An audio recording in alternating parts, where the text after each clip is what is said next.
and we're talking RoboCop, directed by Paul Verhoeven from 1987. A little bit of a rundown here, as always. In the near future of the late 1990s, the America shown to us is really not unlike our everyday, with cheery newscasters laying out today's latest horrors and genocides, industrial disasters, crime running amok, intercut with products to buy, idiotic television with catchy sayings, and no end in sight to any of it. The mayor of Detroit has signed a deal with mega corporation Omni Consumer Products, that's OCP, over to them to basically take over law enforcement as a result of the urban decay and the whole idea of taking public services and privatizing them through contracts. Along with this deal, part and parcel is that the OCP will eventually revamp the city into something called Delta City, where safety and your future is assured and safe in corporate hands.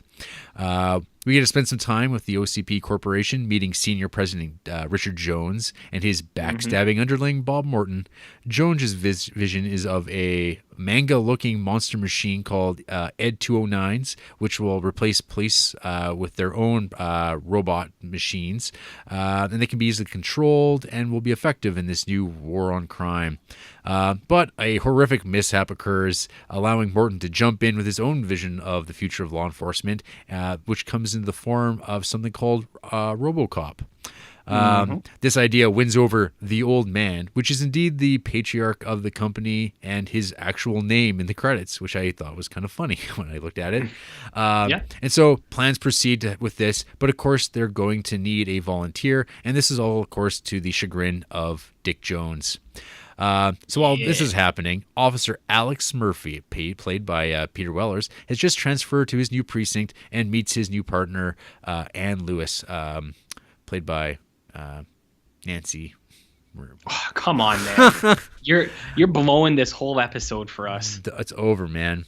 It's over, dude. This is what happens when you try to type stuff out really quick. We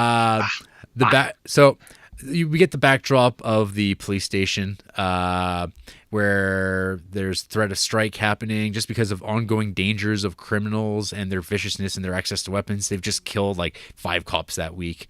There's no support coming from the government anymore, and their new corporate masters are not supporting them at all, and they're working horrible hours, etc., etc.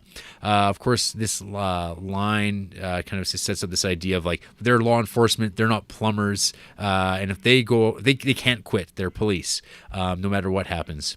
But anyway, first day out on the new job, Murphy is horribly cut down by a band of super vicious criminals led by one Clarence Boddicker, played wonderfully by Kurtwood Smith. Red Foreman. That's right. Murphy's near fatal death leads him due to contractual signing off of his rights to his OCP employers that they can use his body as they see fit, and thus we get the titular character RoboCop. So RoboCop is a pretty resounding success, all things considered. He is an unstoppable tank with the coldness and efficiency of a machine to combat crime, and with the firepower of said unstoppable tank to make crime tap out. Of course, there's that whole human business, and when he comes across one of the criminals from Boddicker's gang who killed Murphy, which RoboCop doesn't realize he is at this point, his past memory starts kind of screwing him up, and he starts having flashbacks that he can't explain. But then, of course, during one of these panics, his old partner kind of like asks RoboCop if that's who he is, if he's Murphy. And, of course, this sends him down the road of tracking down Boddicker, the man who killed him. And carnage ensues. Boddicker gets thrown through several panes of glass and basically gives up the game that he is actually kind of working for one of those OCP suits, Mr. Richard Jones. Jones, at this point, has had Boddicker go and kill the successful Morton and has essentially, because he's hurt his own side of the crime business in Detroit.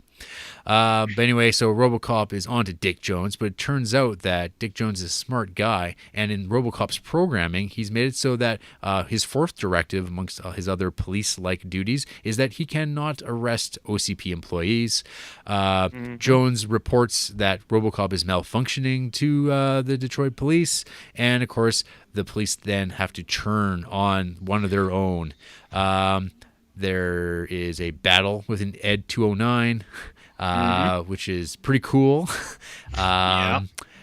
But anyway, he escapes that, and he winds up being face to face with his fellow officers who just light him up. He's nearly destroyed, but his old partner Anne comes to his rescue. We get that typical scene in all 80s sci-fi thriller action movies of two characters talking about how things have come to this in abandoned warehouses around fires, healing wounds, and I wouldn't want it any other way.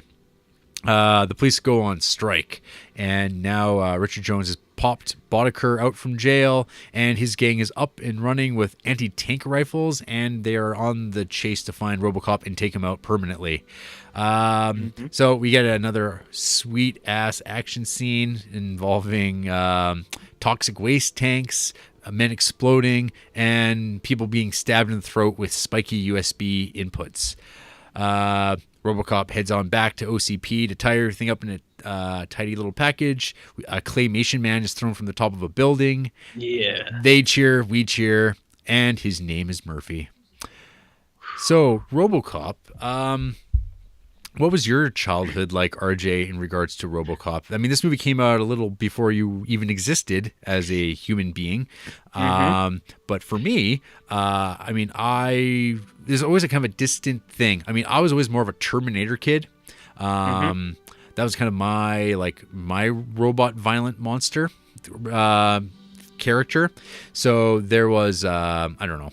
With RoboCop, I remember there was like lots of toys. There was sequels. There was a television series. There was like TV movies.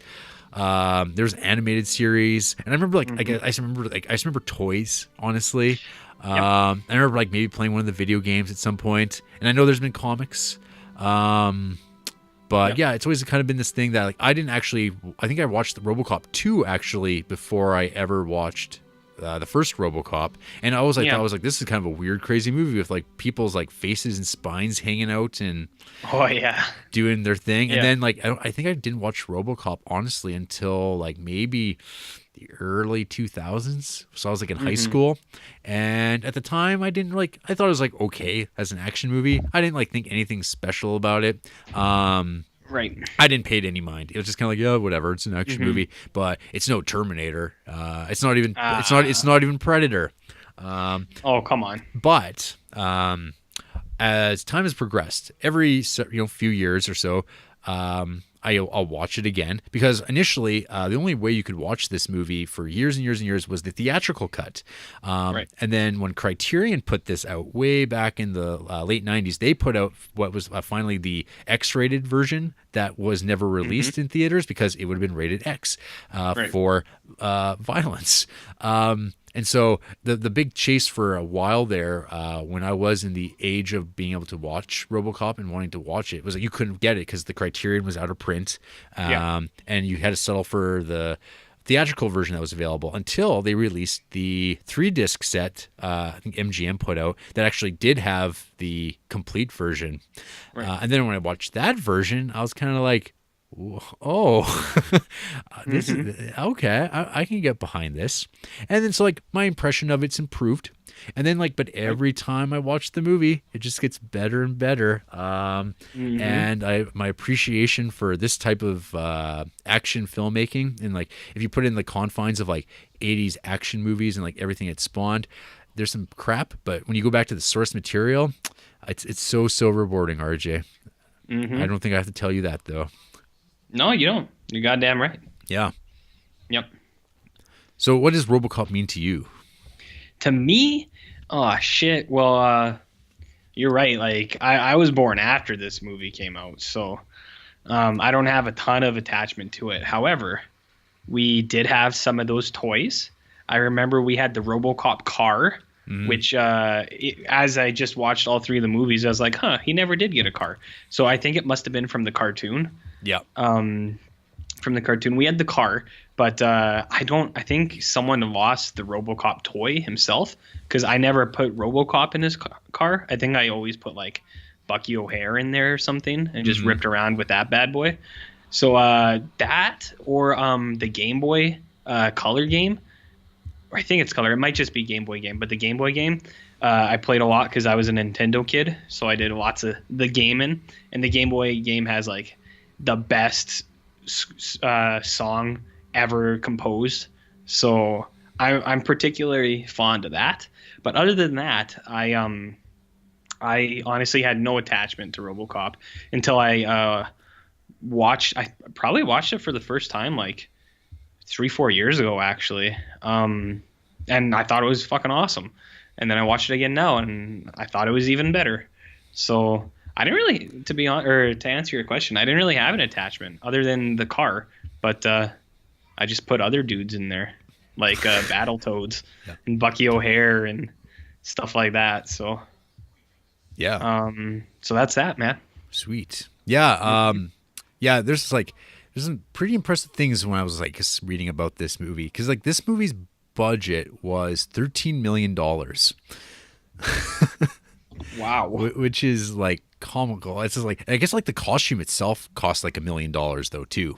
So Yeah. well, like, that's like good. That's important that like probably the most expensive part of your production was the actual character RoboCop. Yeah. Like you can't say that's the same for any movie now made where they put that sort of like 1/13 of the budget goes into just like essentially a prop, or just like a costume itself. Usually that money's saved for your big name actors, of which this movie doesn't really have those. Even like, because at the time Peter Weller was just kind of a guy, right? Do you know why they cast Peter Weller? Why? He was actually the third choice. They were going to go with the first two choices by the studio and by the director. The studio wanted Arnold Schwarzenegger, if anyone didn't get that. And Paul Verhoeven wanted Rutger Hauer. Of as course he RoboCop. did. But they were both deemed too bulky. Yeah. Their frames were too big, so they had to go with a slimmer person to actually fit into the costume. Yeah, And thus Peter Weller was born. Another name that got thrown out there too was Michael Ironside. But that makes sense. And he was too big. Yeah. He's too big. Yeah, so they needed someone slim but with a big head and a deep voice. That's right. I also saw. Do you know who designed RoboCop? I do, RJ. Your buddy, your close person, Our good friend. If you were listening to the Ghoul School people, you would know that we're talking about special effects genius Rob Bottin. Yes, he created the RoboCop costume. Actually, I was checking out the special features. 'Cause obviously I don't have access to the Criterion edition of this, but I do have access to the Blu-ray of this that came out, and it's actually way better in a lot of ways. 'Cause obviously the picture is going to be a lot better because it's Blu-ray. It's still got the commentary track from the Criterion, and it's also got a bunch of cool little special features. Flesh and Steel was very informative, and it's also got two like of the era 1987 production diaries that came up with the film, probably were released on the VHS or something like that. And those are pretty rad because it's got lots of vintage stuff from when they were filming itself. The one thing I learned is apparently Paul Verhoeven and Rob Bottin did not get along at all. Oh, that's too bad. Which apparently came to the point where like Rob Bottin didn't even come to set anymore. He was just making everything, and then he had like the RoboCop crew come in and do everything. So like all like probably your favorite parts of the movie are because of Rob Bottin. Kind of like The Thing, where it's just like, there's like someone exploding or someone's hand getting shot off, face getting blown apart, taking 50 caliber shots to the chest over and over again. That's Bob. Yeah, I guess like talking about Rob Bottin already. I guess the thing too is like was with the costume itself. I guess like Paul Verhoeven was never really actually happy with the costume design, which is like in hindsight now it's like it doesn't really matter. It's a pretty iconic thing, but like I guess he was actually wanting more of like a manga influenced costume, which is kind of more what we got with the remake. Something like fairly slim and like like not so much like a clunky knight, but more like I guess Japanese robot. Which I guess is probably one of the only good things I can say about the RoboCop remake. But we'll get there. We'll get there. Good things. Yeah. So hey, this movie won an Academy Award, I think. It did for like sound editing. Yeah, sound editing got nominated for editing and best sound mix. It's like the classic Academy Awards that always go to like junky action movies. Right. They always toss those that way. But yeah. So I don't know. Did you happen to watch the RoboCop trailer before watching the movie? No. Oh, so one thing that's the only reason I mention this, okay, is because you watch the trailer and like, okay, so RoboCop's got a pretty iconic like theme, the Basil Bollendar's score is like pretty goddamn amazing.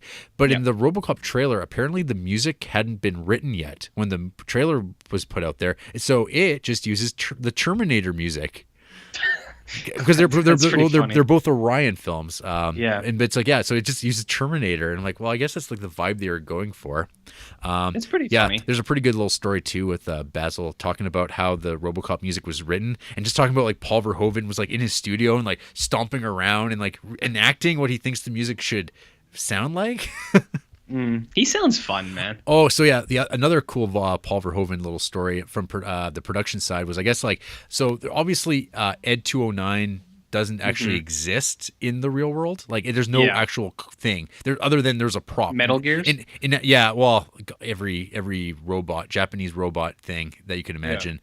Battletech or whatever. But anyway, I guess like, so they had to do a scene where like the thing is inanimate and doesn't move, and so because they would do all the stop motion stuff after the fact, but I guess like to get the actors into the mindset of Ed 209 being in front of them, he himself would go in front of the prop and like be like yelling and shouting like a roaring like a lion with his hands up in the air to like try to like be the Ed 209, which is like fantastic because it's like of course like the director has nothing else better to do but then to like take over, and it's like, we can't get anyone to do it. Only I can do this, because he had no idea, I think at the time, like how this was going to work, because he's never worked with stop motion. Like his entire career has like been making like Dutch films, and now it's like, this is my first like American movie, and hey, we're gonna figure it out, and I have to trust these guys who I don't know to like do it properly. And luckily for him, he got Phil Tippett to do it, and Phil Tippett did a pretty marvelous job with that Ed 209. I actually along with the nostalgia thing, when I was a kid, I thought Ed 209 was like the coolest thing that's ever existed. I thought I wanted one so bad, but I think they were like hard to come by, and they were really expensive for like toys when you're like parents control the money, and they're like, we're not going to buy that for you, and you couldn't find one if you wanted to. So that was one of those toys I always missed out on. But then now that I've watched the movie, it's like Ed 209's a piece of shit. Like he tries. He's a garbage. Like it's like, that's the funny thing. It's like he's not good at his. He's just not good in any way. Yeah, but he looks cool. He does look still pretty goddamn cool. Yeah. That thing with Paul Verhoeven is fucking amazing. I love it. Like, I already really like this movie, but just knowing that he was walking around yelling, shouting like a lion is just that's the best thing I've ever heard. Yeah. That's so cool. Yeah, I know. Yeah, Paul Verhoeven. So I guess we could talk about Paul Verhoeven. Sure. So. Actually, it was just like this past year or so, I actually kind of went on a Paul Verhoeven kick where I was just watching a bunch of his stuff, like Basic Instinct, stuff I had never watched before. I finally watched his one movie that like is regarded fairly well, The Fourth Man. Just like random stuff, because like I find him interesting. Flesh and Blood. And then I was planning on watching Starship Troopers again, but that's a movie that I've just never fully been able to get behind. And like, okay, so maybe I'll bring this up now. So with RoboCop, RJ, do you think this movie's satirical?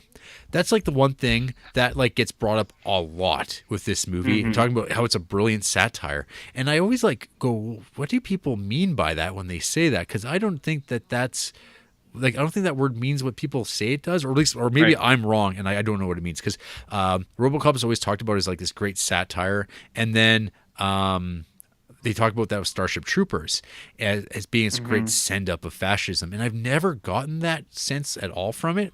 Like, I think that there might be that intent there, but I never like get it as like obvious, and then people just talk about it like it's there, and I'm like, what are they talking about? Like, there's like these movies are kind of like there's a sense of humor to them, but I don't know. What do you think?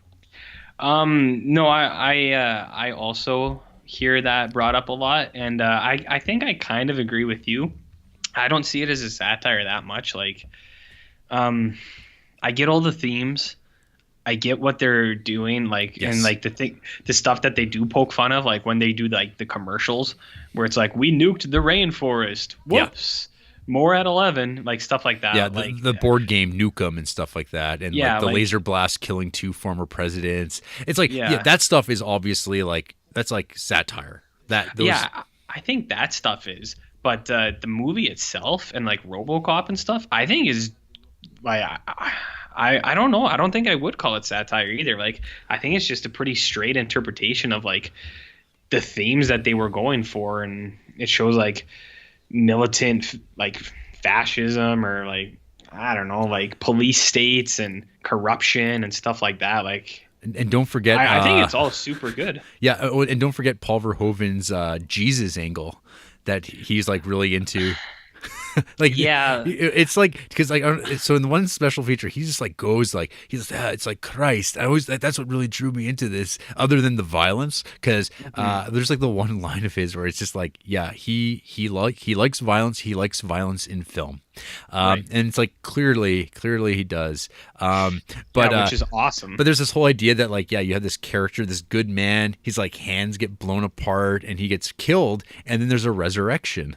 But I mean that's as far as it goes, I think. But like he's like, I mean, when he talks about it, at least like when this documentary was shot for the making of it, was like 2001.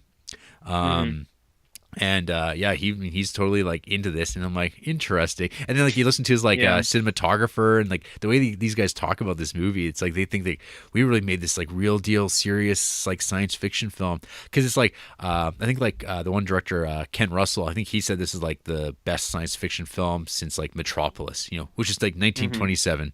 And that does get brought up as like kind of like this like lineage of robot movies, and that and like I guess like the two movies that I'm not sure if it was Verhoeven now that I'm thinking about it, but I think he was talking about the stuff that he was influenced by was like The Day the Earth Stood Still and Metropolis, and kind of bridging those things into your another pretentious way of talking about it is like sort of the Frankenstein aspect. And is this a neo-modern Prometheus? Oh, Jarrett. Oh no. You look forward to my Criterion essay any day, folks. Yeah, they're gonna be calling you real soon. Yeah, with groaners.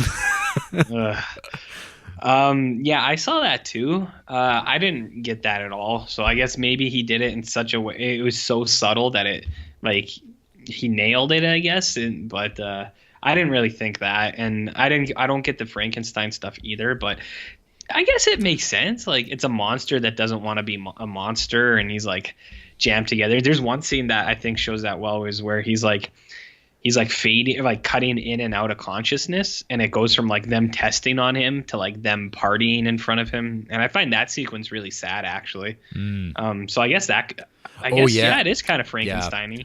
Yeah, well, I definitely see more Frankenstein in this movie than I see Jesus or the brilliant satire. I mean, I don't know, the satire thing. We'll talk about that more, I guess, as we run through the movie a bit more. Hey, do you remember the RoboCop statue Kickstarter? I do. They actually made that, didn't they? I think it's still happening. Like, I think it hasn't got made yet? No, I kind of tried to do a Google search, and there was like a paywall to read this Business Insider article about like it happening. This was like from like February of this year, so I'm not sure if it actually materialized. But at one point, like, it was a joke, and then it really was going to happen, and then they realized, we have to actually get like clearance to do this, and I think they did get clearance, but that's just like sad, because didn't it go from a joke to real life after? Didn't Edmonton put up a Wolverine statue? And then Detroit was like, oh shit, we could put up a RoboCop, I guess. Did Edmonton? I know someone put up a Superman statue. I'm pretty sure Edmonton, like, maybe it's not up yet, but I'm pretty sure it's been paid for. Like, they're gonna make a big old bronze Wolverine. So maybe maybe RoboCop is a satire in the sense that the world is actually getting to be like crazier and weirder than RoboCop. Like, I guess. I mean, that's like all part and parcel with this whole damn thing. So God damn. So the thing with this movie that I kept realizing that was like probably depressing is that. So the movie, like, so you have the Bob Morton character, played by Miguel Ferrer. Actually, this movie's got two Twin Peaks alumni, because it's got Leland Palmer and Agent. That Agent. Yeah. All I can think of that Miguel Ferrer is from Hot Shots 2, when he's like got blowing snot bubbles and stuff. Anytime I see Night his Flyer. face, come on. Yeah, I've never seen Night Flyer. Oh, I thought you had. Okay. No, I read the short story. Okay. But no, I haven't seen Night Flyer. I just remember Hot Shots Part 2. Yep. He's in that for a minute, and he's crying, and he like blows into Charlie Sheen's hanky, and it gets to like a comical size. It's quite hilarious, Jared. Right. quite funny stuff. Yeah. So yeah, like this whole idea of like the yuppies that are kind of being like made fun of in this movie because it's like all they care about is snorting coke and banging broads and then dying, and that's all they want in their life. It's like, well, and like this movie's about like set in the Reagan era and like just like laughing at these corporate suits, and now one of those yuppies is the president of the United States. Yep. And it's like that's great. Yeah. Yeah. Yeah, there's nothing we can say about that. There's not much to go beyond that. No. There's not much to go beyond that. No. Yeah. It's just like, oh, here we are. And Detroit is still a shithole, and we are edging closer and closer to the privatization of police services, I'm sure, in America. And even like, in the making of documentary on this thing, it's talking about the militarization of the police. And this is from 2001. And like, there's like the one recent documentary that Severin just put out, The Killing of America. It's talking about like SWAT teams and the militarization of the police, and that's from 1980 or something like that. It's like, yep, everyone just knows this is coming, and who gives a shit? Yeah, everyone's all hot on the Simpsons predicting stuff nowadays, but where's everyone talking about RoboCop 30 years ago, calling it like it was? Damn right.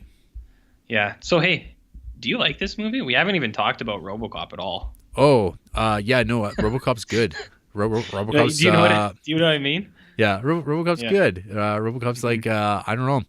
I have so many notes at this thing that I'm just trying to get through it. So keep rolling. Let's see here. Starting from the beginning. Newsflash music, love it. Yeah, so this movie has wonderful recreations of what News looked like. Even though it's like News didn't really look like this in 1990, but it actually does look like what newscasts looked like in the 80s, which is something I can't say about the RoboCop remake. That's really bad. Yeah, and so the movie's got those. This movie's got those ads put in between the news segments, which I really like. That like they basically would talk about news for about 30 seconds, and then you get a 15-second ad, and then you get another news package for another like 30 seconds. But I love the use of the the news stuff because it sets up the world with shorthand really quickly. It doesn't linger too long, but it gives you enough information that you know that, hey, this world's kind of off and kind of miserable and kind of crappy without I don't know, really having to demonstrate it too much, but it gives you a mental image of what this place kind of looks like. Absolutely. My next note is just Mr. Kenny, which is in reference to the corporate suit who is mowed down and just utterly destroyed by Ed 209 in the boardroom, which is just like, I mean, if there's like any one GIF that RoboCop has given to the world, it's the GIF of that happening. Of just a man just being that. There's two like essential GIFs in this film. This is one of them.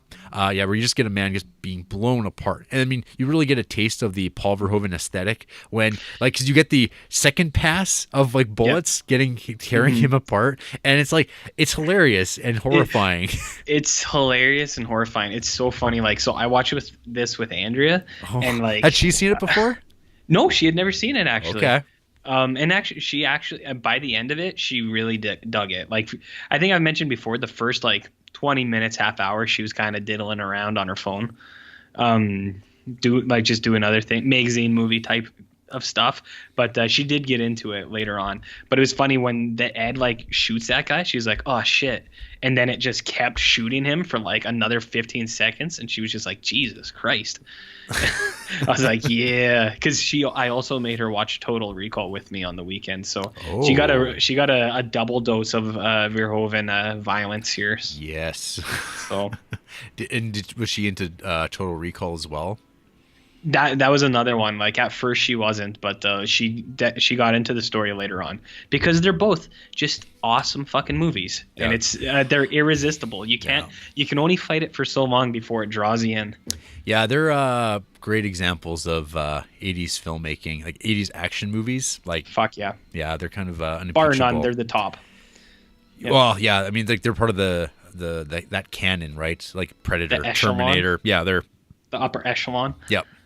Yeah. Everything that came along just tried to rip them off. Like Fucking RoboCop. right. I mean, like Christ, like, you look at RoboCop, it's like, okay, but if you look at the name, and this is like the thing that the writers talked about, it's like, this is an awful title for a movie. It's like, how can you even take this seriously?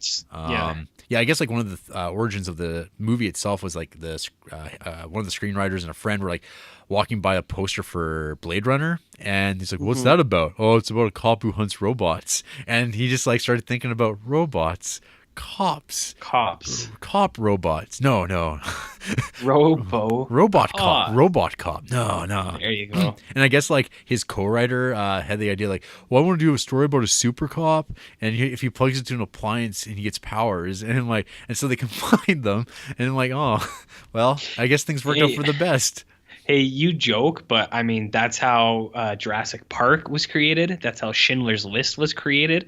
That's how all the greats. Yeah. Just people joking around about RoboCops and dinosaurs and Liam Neeson. Mm-hmm. My next note here is a quotation from the film, and it simply is, "Can you fly, Bobby?"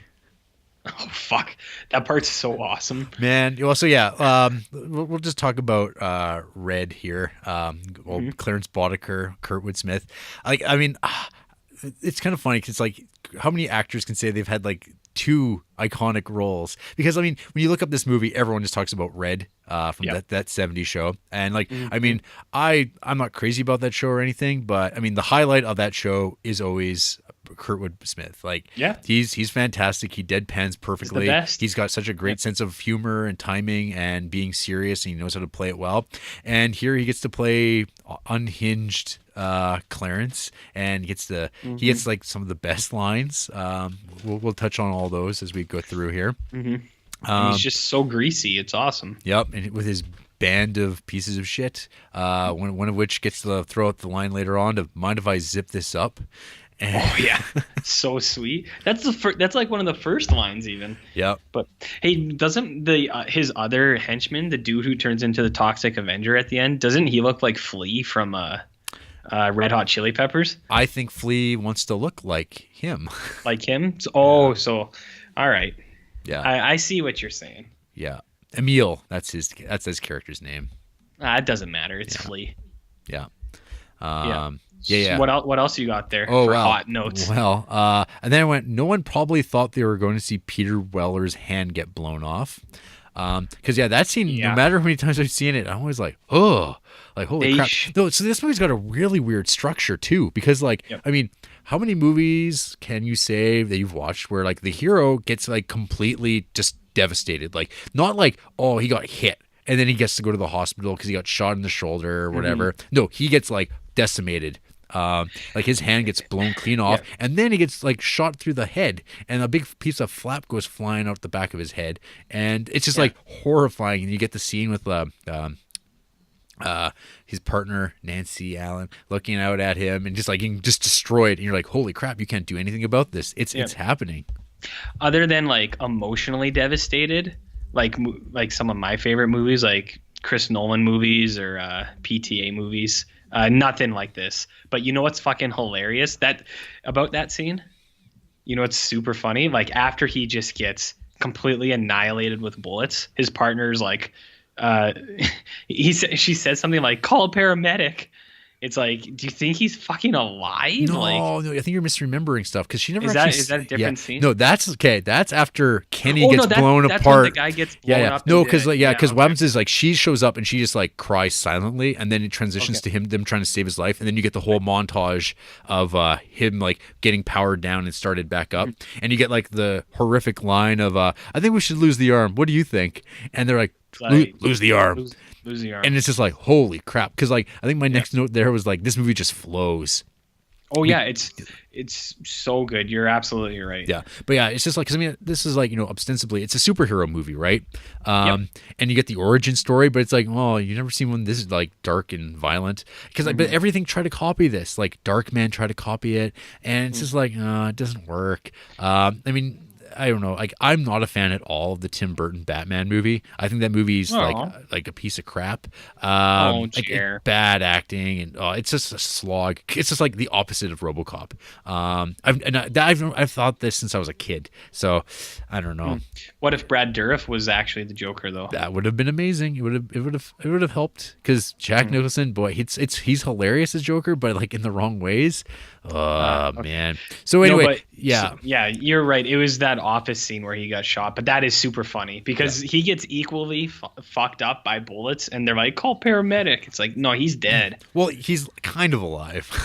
He's a stump of a man or whatever, but then they save him, and I love like when he starts moving, and then you get the little reveal on the television screen as he passes. Like that's like that's the Gareth Edwards filmmaking style now. Like you would watch like an entire like RoboCop movie, and you'd get like 10 minutes of RoboCop, but then you'd see like shots of RoboCop on surveillance cameras in passing, and then you'd see like all these people responding to RoboCop having passed through already, and it's just like, this is what's wrong with like modern filmmaking, because it's like you wouldn't get to see him.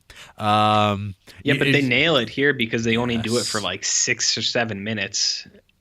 Like for the initial reveal, right? Yeah, well, to actually even see him in action, because like you see him like kind of moving around, like they're like pretty well, like they're showing off the costume, like they're doing everything. But yeah, then he gets to eat some baby food, his nice bloopy organic paste. Yeah, and then we got another classic moment that's been added to culture, which is "I'd buy that for $1."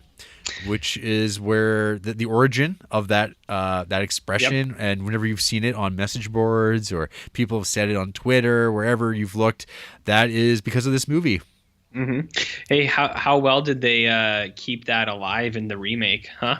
Not at all, my friend. With Jackie Earle Haley just saying it offhand. Yeah. Like, it's in this movie like 6 times, and it gets like, the more you see it, it's like funnier each time you see it. And then the remake was like, no, we don't need one of the most iconic parts of the first movie. We don't need that. Well, I mean, I guess it's like, I don't know. I guess like that wouldn't have been maybe on my mind on this, but like, what do you do? Like, do you just like represent the show as like, there's this, the I'd buy that for $1 television program. So like, hey, what kind of television show is that?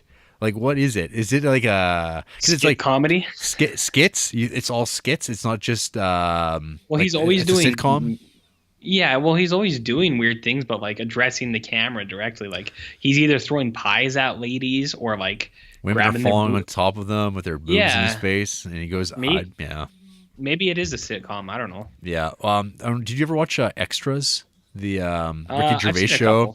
I don't know if you remember, like there was the When the Whistle Blows like show that he starts doing. I think it's like in the second season of Extras, and it's just like when the whistle blows, and he gets to play like the kind of the shitty sitcom character who gets one-liners, and it's just like that. I mean, that's the satire, I guess, of making fun of shitty retarded crap that people watch. And then like, I don't know, I actually, the thing that I like more than the "I buy that for $1" lines are like the reactions of people watching the show, and they're like, or they're fake forced laughs, but like because their characters are dumb, because they just go like, and you're like, and it's like funny. That's like Flea. Flea's always laughing at the show. Yeah, it's because he turns and goes, "Oh, he just said it."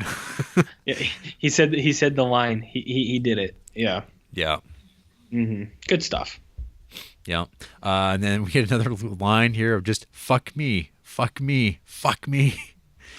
I don't remember this line. It happens, my friend. All right. And it happens. It's when it's the guy who's robbing the convenience store, and he's like about the safe that's under the beer cans, and then he turns around and he sees this RoboCop man coming in, and he just starts going, "Fuck me, fuck me, fuck me," and that's like his lines until he's stopped.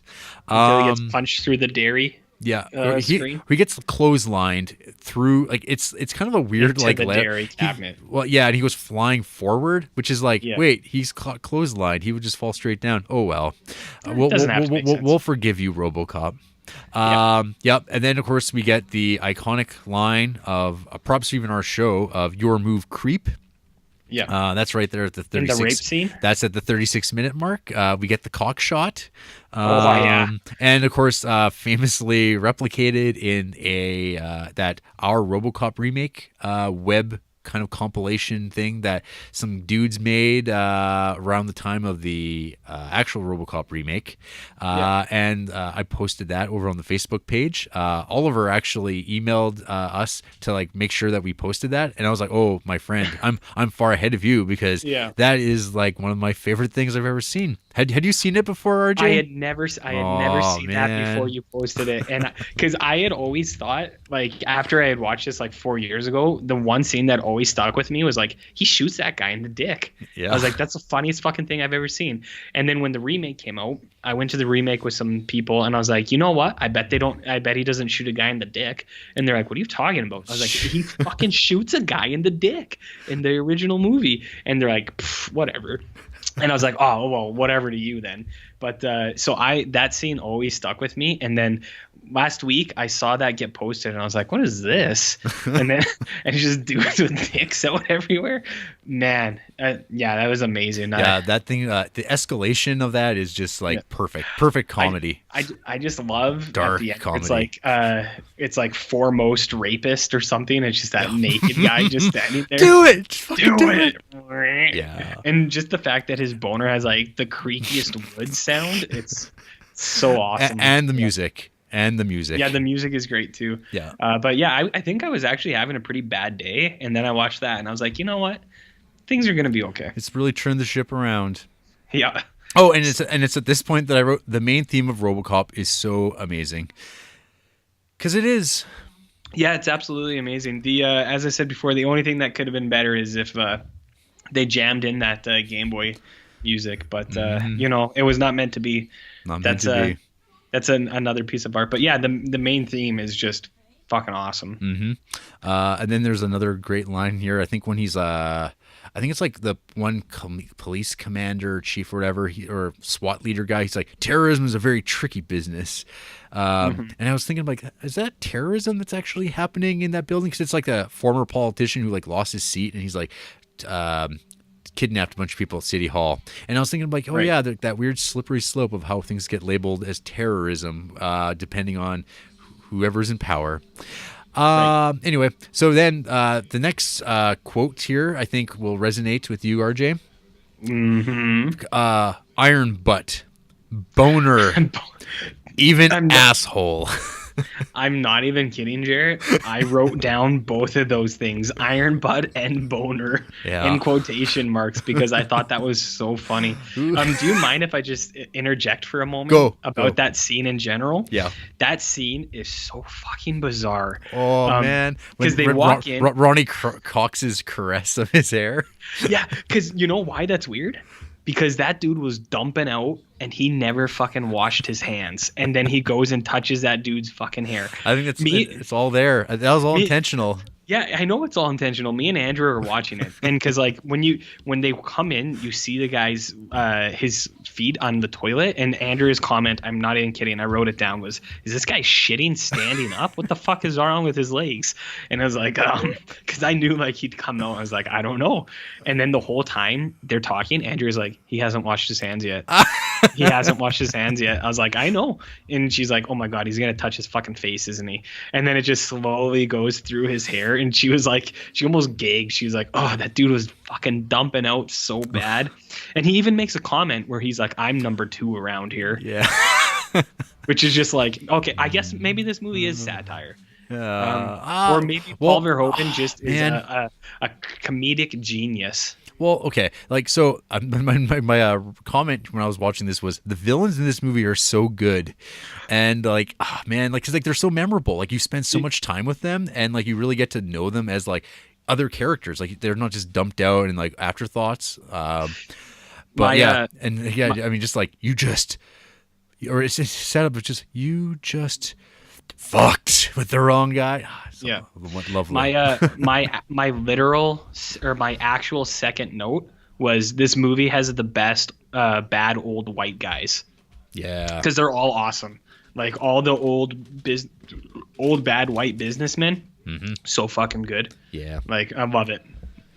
Yeah, awesome. they're great. So what else you got? Oh well, then we get back to Clarence Boddicker with one of our favorite lines here in Chateau Duncan of "Bitches leave." Bitches leave. Yeah, or more bitches leave. Bitches leave. Again, that was a real comment from Andrea. She was just like, "Did he just say bitches leave?" Yeah. I was like, "You're goddamn right, he did." Because Clarence Boddicker, damn it. Yeah. And then so he then kills Miguel, and then we move on to guns. Yeah. You know, the one thing I will say, I'm a little let down by that warehouse shootout.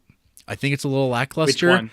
The end or the Coke factory? The Coke factory where they're making their drugs. Like it's pretty like, I mean, especially compared to like the John Woo movies we watched, like which are like just super kinetic and they move. I mean, it's very different styles, but like I found that like watching it this time too, I was like, yeah, it's like not that gory. It's not like you don't see a huge geysers of blood blowing out everywhere.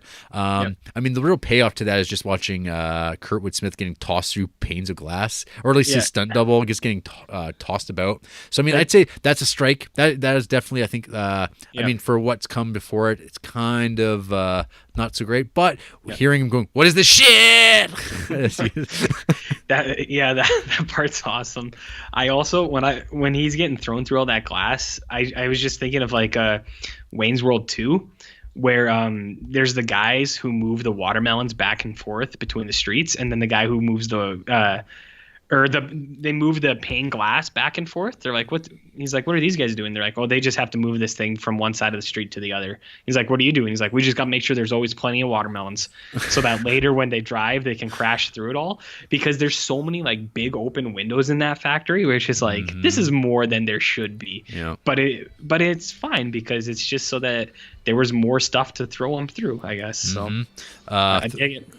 Throwing it back to Clarence Boddicker, and then he gets his line when he goes to meet up with Ronnie Cox's secretary.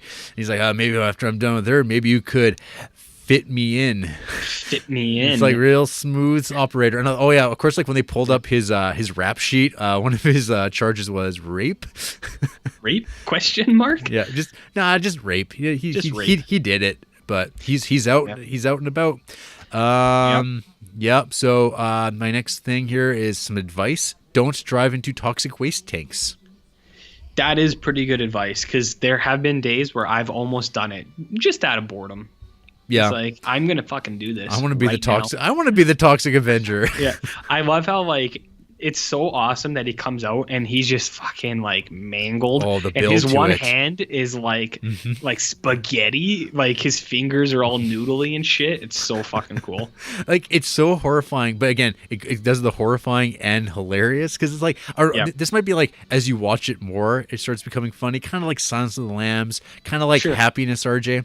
And then he gets help me, and just like, and everyone's just like, oh shit, like there is like everyone like wants to be as far away from this puddle man as possible.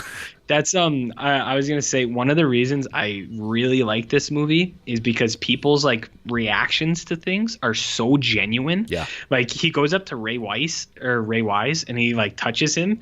He's like, help me, and he looks at him, or Leland Palmer, and he's like, oh fuck. He's like, get away from me. Well, he says, don't touch me, man. Yeah. Don't touch me, man. Like it's such a genuine response. Yeah. Well, I mean, like Ray, on top of it all, like Ray Wise is like he's like one of the best faces like in everything. Like he always like, he's so super expressive. He's one of those guys I'm always happy to see show up and stuff, because he's usually pretty great. Does he get grabbed by the dick at the party when he gets arrested? I can't remember, because he tries to kick RoboCop in the balls and then he breaks his foot. Yeah, he tries to kick him, and there's also another cool scene. He pulls a gun, and RoboCop slaps it, and another guy grabs it in the air and starts dancing. Yeah, because he's fucking like, awesome. Yeah, that is exactly what happens. Thank you. Yeah. And then that's like kind of like, then we get to the big climax of the movie with RoboCop getting dumped on with all that metal, Yeah. which looks really good. Like I love like how he bends as he gets collapsed upon, and you're kind of Yep. like, whoa, there's like no way he could come back from this. But he saves the day by stabbing Kurtwood Smith in the fucking throat with his USB like stick, and just shoves it in his fucking throat. And just apparently that was one of those things that got edited out from that X rating to save it from that. Is like the blood geyser of that, which I totally forget about. And I was watching him like, oh yeah, that's how he gets away. That's how he saves the day. He stabs him in the throat. Thank you, law enforcement. Yeah. No, that scene's awesome. Yeah, and then then the day's saved with RoboCop just shooting Ronnie Cox out the window. And my favorite bit there is actually the guy who plays Johnson, Bob Morton's buddy.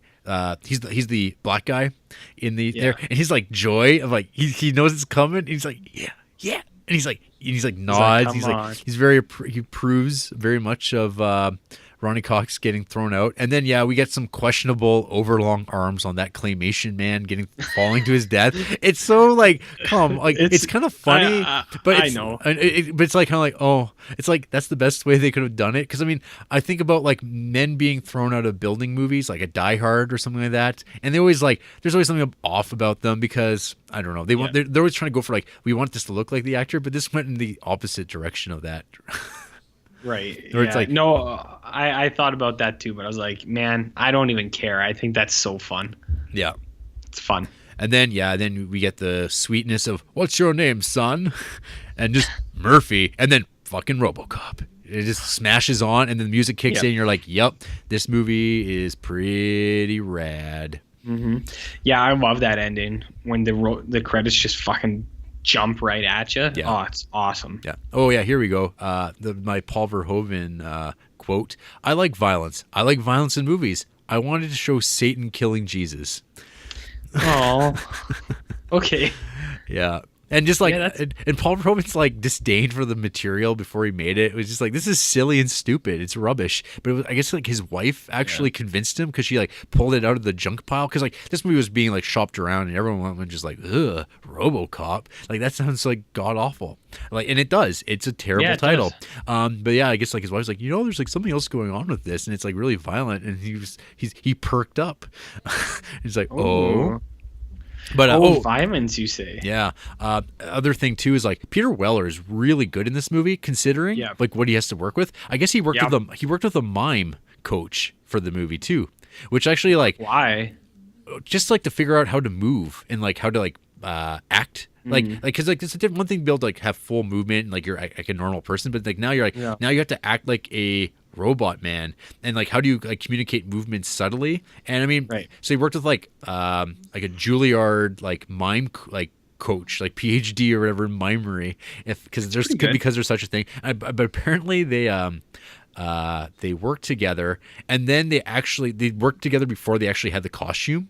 And then they got the costume like the day of shooting, and it took 11 hours to fit him. And then they realized that everything that he had learned was completely meaningless because the costume is like makes it so cumbersome.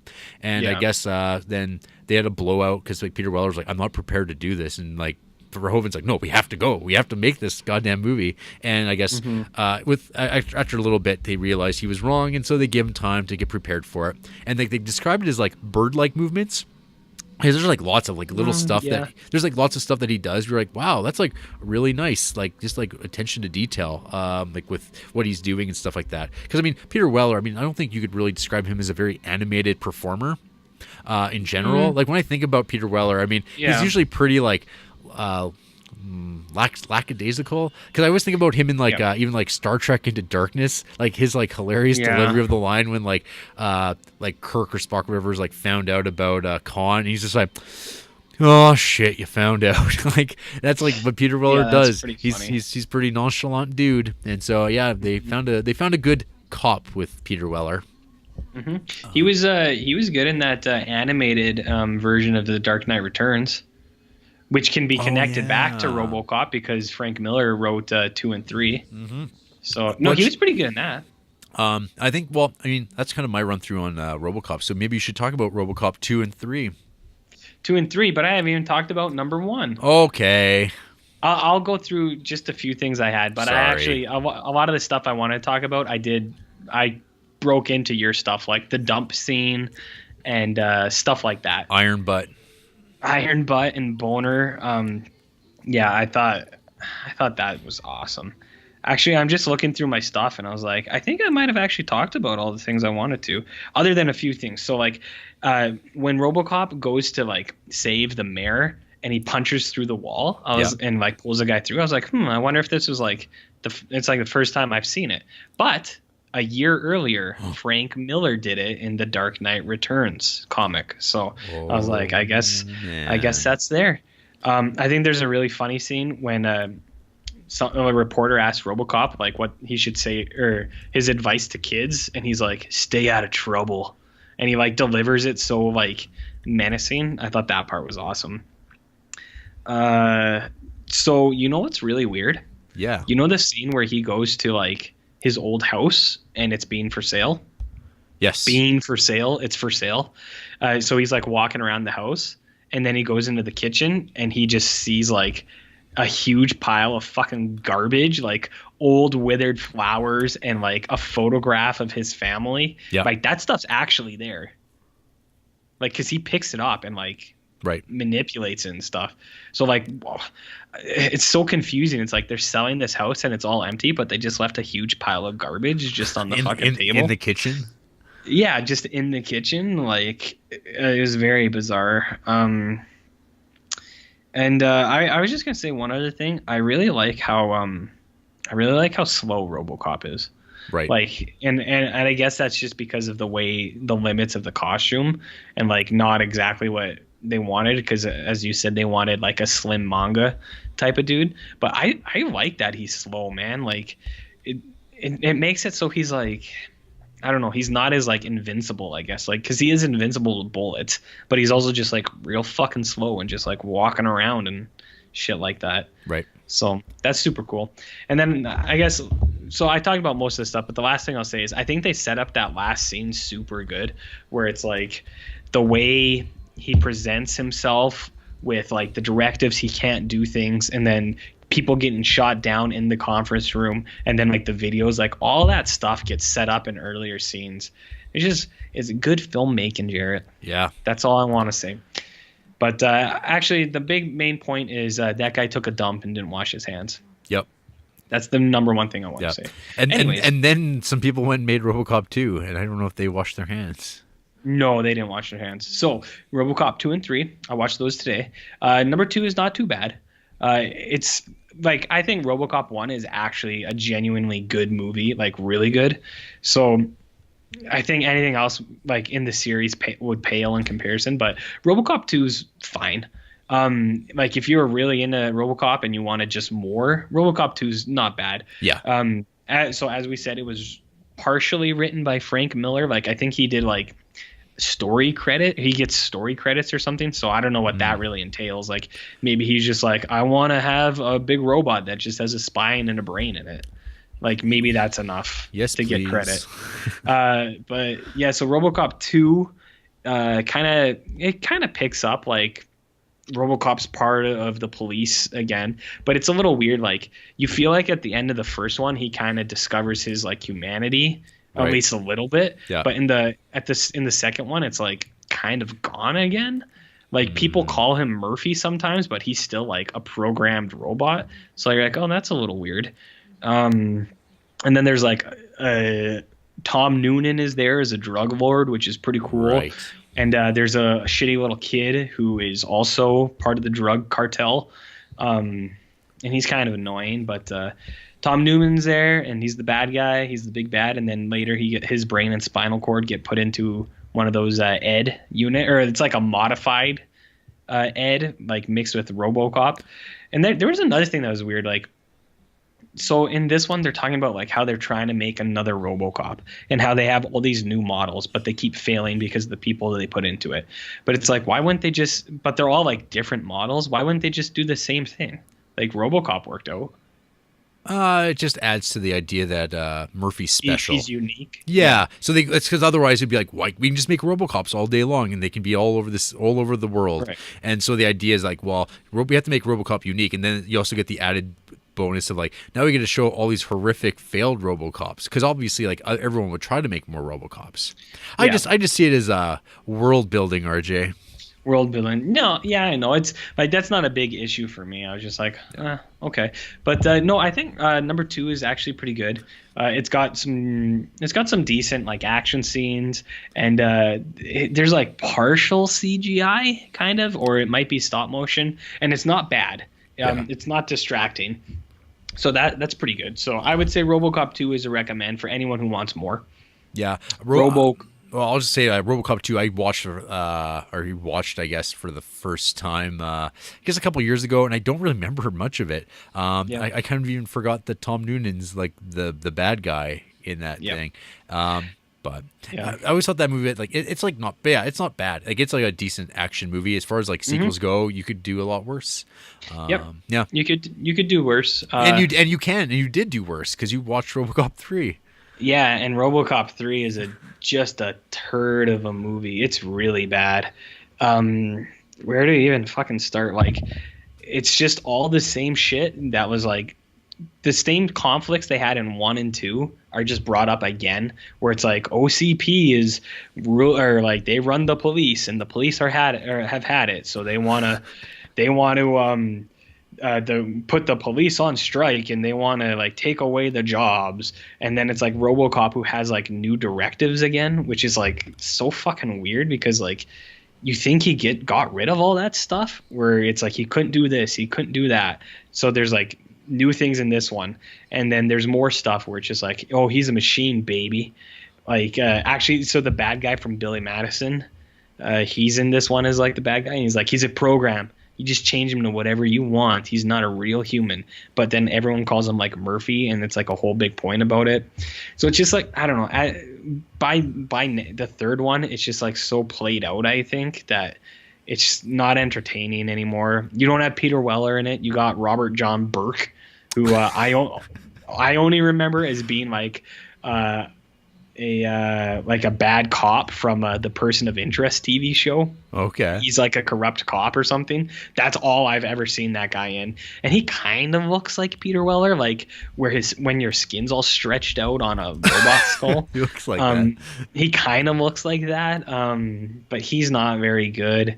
I don't know. The ending is so like there's also like a Japanese company is buying out OCP or whatever, which is like, of course it is. How 90s. Yeah, how 90s, very gung-ho. So they're like buying it out, but they don't want RoboCop there either. So they send their samurai cowboy to go take care of things, and it's a dude who wears cowboy boots and spurs and has a samurai sword, but doesn't talk because he's a stoic Japanese guy. And then it's like, you get that weird like side story, and you're just like, what is that about? And then at the end, RoboCop has a fucking jetpack, which was probably just for a jetpack toy, and he flies around fighting robot samurai cowboys, and it's you know what bad. You know what else Robert John Burke is in? He's the main character in Thinner. I did not know that. Well, okay. I haven't seen Thinner, but I have read the books. So, do they put a fat suit on him, or was he? Oh yeah, yeah. Of course they do. That's one of the legendary things about Thinner is his hilarious bad fat suit. I just know like when he's getting thinner, like thinner. They do like that thing where they draw on the makeup, so it makes it look like his cheeks are like hollow or sunken or something. But yeah, well, I guess there you go. Robert John Burke. Well, I'm pretty sure Thinner doesn't have jetpack propulsed RoboCop action either. Are you sure? Have you read the book? Oh, I've watched the movie. Well, I've read the book, and the book is always better than the movie, and the book had a jetpack. Well, there you go. You never saw the gypsy flying around in his jetpack? The gypsy and he's jetpacks? He's like Thinner as he touches people's faces and shit. Oh, nope. Can't say as I have, RJ. Well, it doesn't matter. I think you might be telling stories. Yeah, but isn't that what life is? telling a story. Sure. Anyways, RoboCop 3 sucks, and I wouldn't recommend anybody watch that thing. Yeah, that's its rep. Though two friends of mine, I think they watched it and they were like, it's not as bad as you would think. But you seem to run contrary to this.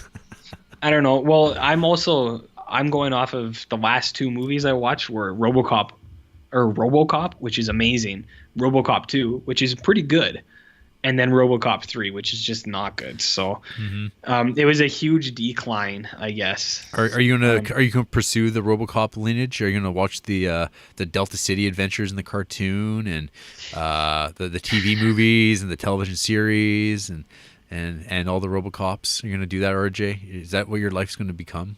You're gonna start up a side podcast? The RoboCop cast? Yeah. No. I already have my side podcast, which I won't actually name. I was about to say it, but I know someone will steal it. That's right. So my slice of Americana can wait for a different day. That's right. But no, I'm never going to watch any of that shit again. Okay. I'll probably definitely rewatch RoboCop in a couple years for sure. I know I will. And I might even rewatch RoboCop 2 one day. Yeah. But none of that stuff, and surely not the remake, which you just watched. Yeah, I was like, man, should I even talk about that movie? Because I guess I should talk about it because there's no other reason for me to watch it other than so I could talk about it today. So You might as well. Yeah. So RoboCop 2014. It's directed by the Brazilian filmmaker who directed Bus 174, and he's directed these two movies that I've heard good things about, like Elite Squad 1 and 2. Apparently they're good actioner movies, but you wouldn't know that based on watching this movie because this movie feels like the worst kind of like committee filmmaking. In some ways you could say that it's a satire in itself because it's like the idea that a corporation comes together to build a RoboCop. It's kind of like a corporation came together to like remake a movie and to make money, and that's all this was designed to do because it's pretty lifeless, man. Yeah. You've seen There's this. not a whole lot. I have seen this. Yeah. I saw that in the theater, Jared. Oh, dude. So, okay, I'll touch on my notes here very quickly. Bad fake looking television. One of my pet peeves. I've talked about this many times, and I just so you get Samuel L. Jackson, who I didn't know was in this, or I forgot was in it, with his weird gray hair, kind of doing the Bill O'Reilly thing.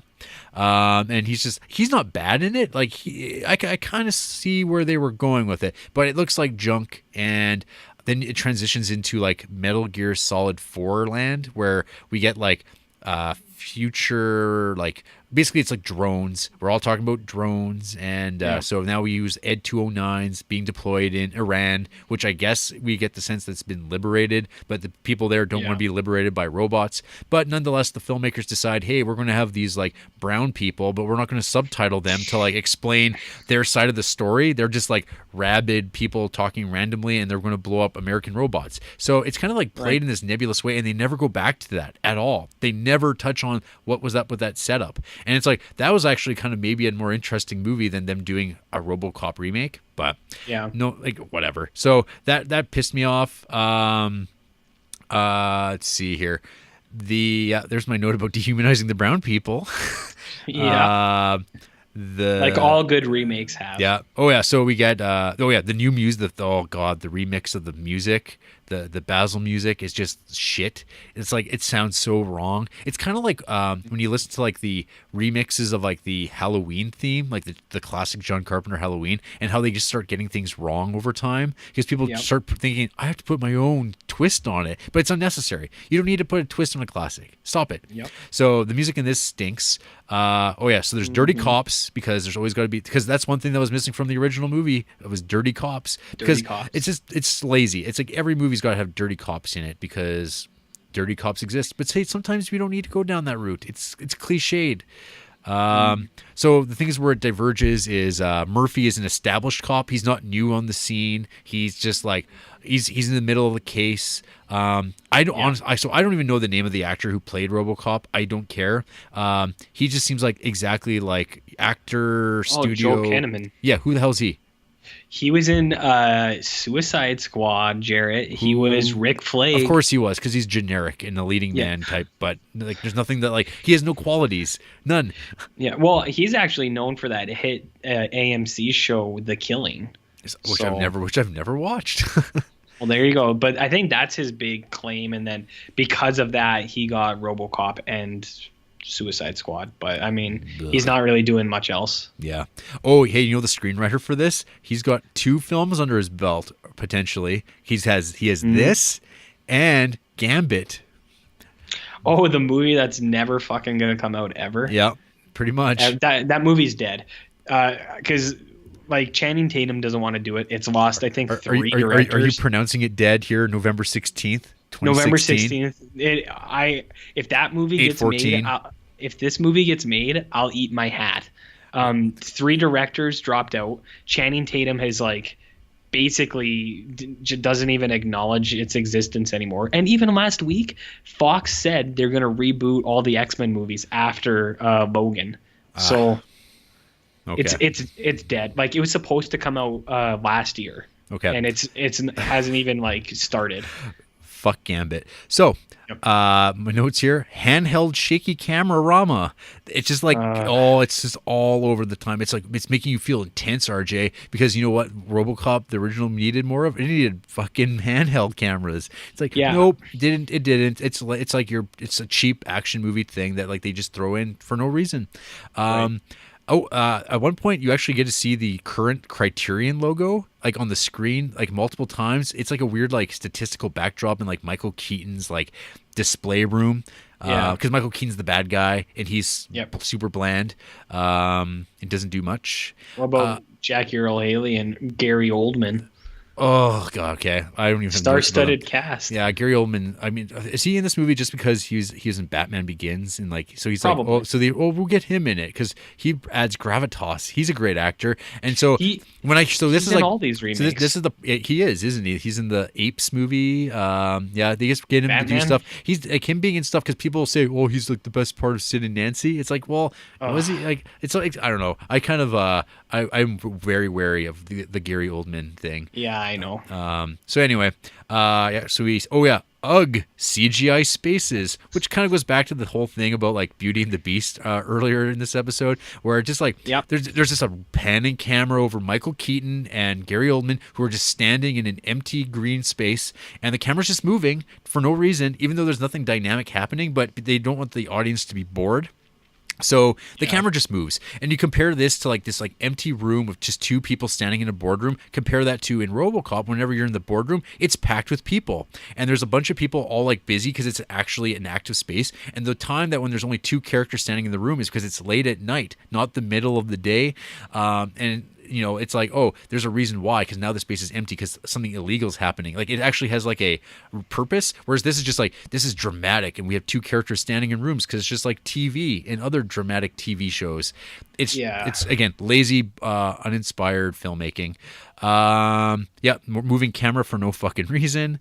CGI fire, one of my favorites, because Murphy gets blown up instead of like mowed down horrifically in a memorable way. Dumb. He just gets like killed like offhand. We don't even see like a buildup of him like getting the car like. There's no tension. He just walks, and then his car gets blown up. And then then there's a thing where, do you want your husband to be alive and be a RoboCop? And then she's like, okay, I won't see him again. And so then he's just RoboCop. There's no like crazy like montage of like the process. There's no like nothing sinister. There's no flavor. There's no texture like to anything. Like there's nothing to care about. Yeah. It's so bland. And I made a note, the director must be better than this, but who knows? Like, based on this movie, like, it just seems like he had nothing to do with this, and they were making the movie they wanted to make anyway. It's like everything that, like, people criticize the Marvel movies about, but, I mean, at least I could imagine what the Marvel movies look like in my head, off the top of my head, even then they're bland.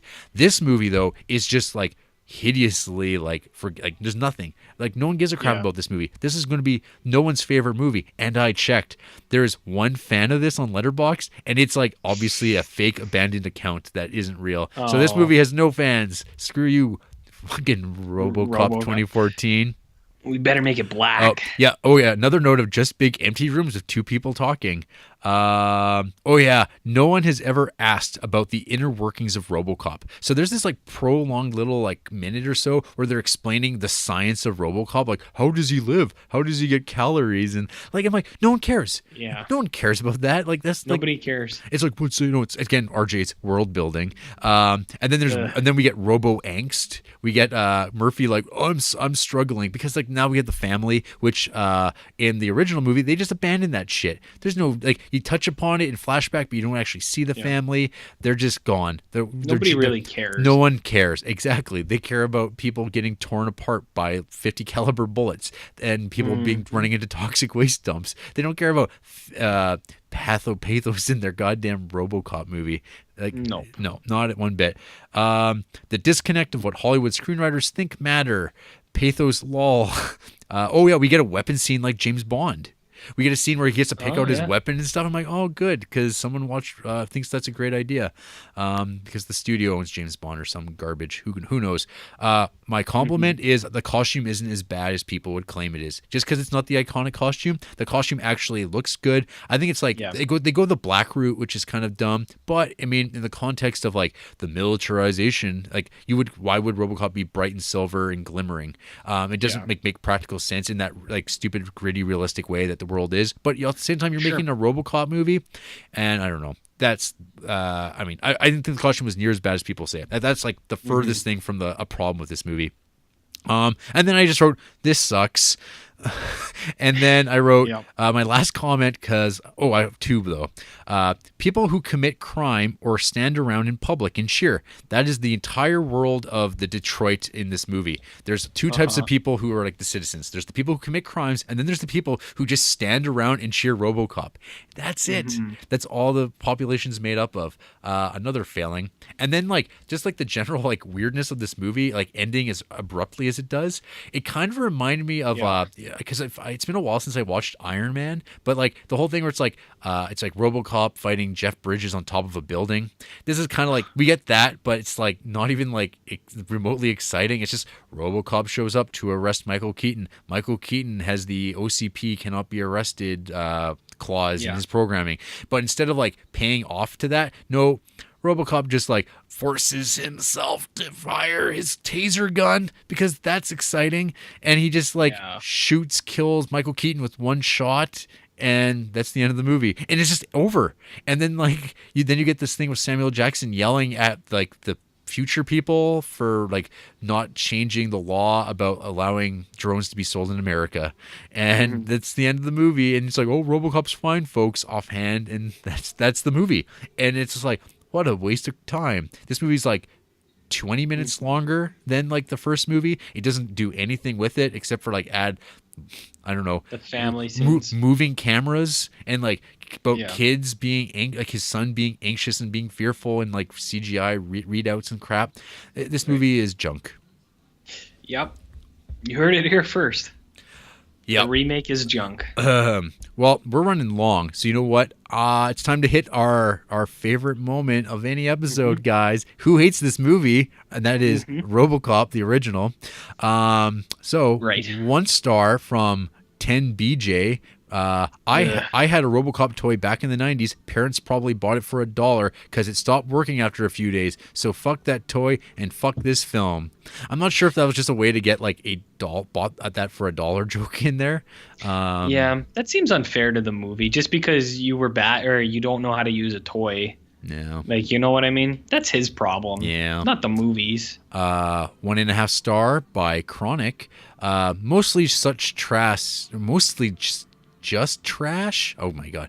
Mostly I'm going to read what they wrote. Oof. Mostly such trash it's unbearable to watch, in addition to being unintentionally comical. Yet there is some charm to it. The brutality is the most solid part about RoboCop. 1.5 stars by Michelle Boupro. I want to see the upcoming remake for this, so I figured I should watch the original to give me perspective.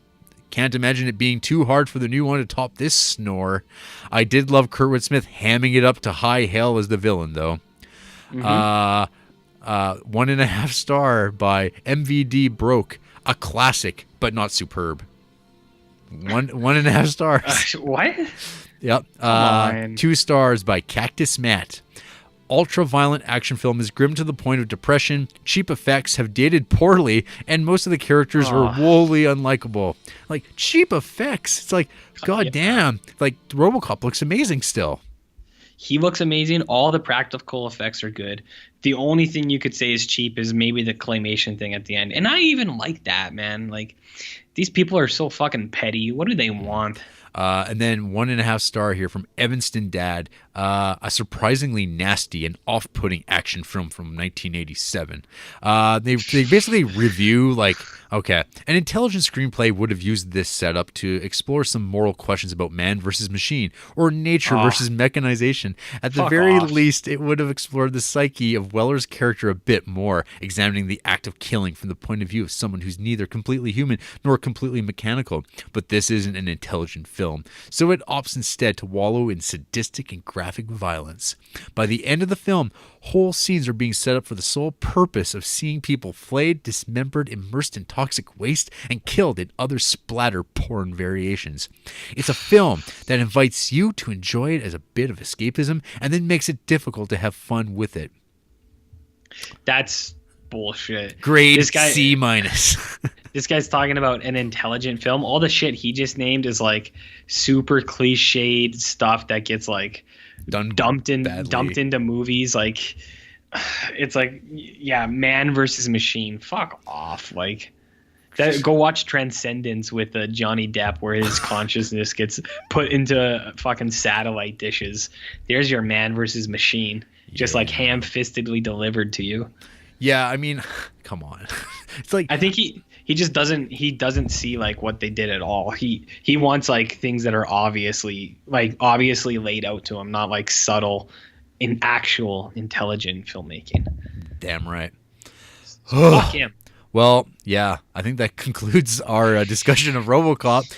Sure does. RoboCop is a good time for all. It's a recommend. And hey, after the break, we're going to talk some more. How does that sound? Yeah, that's what I thought. Yeah. No. I might come back.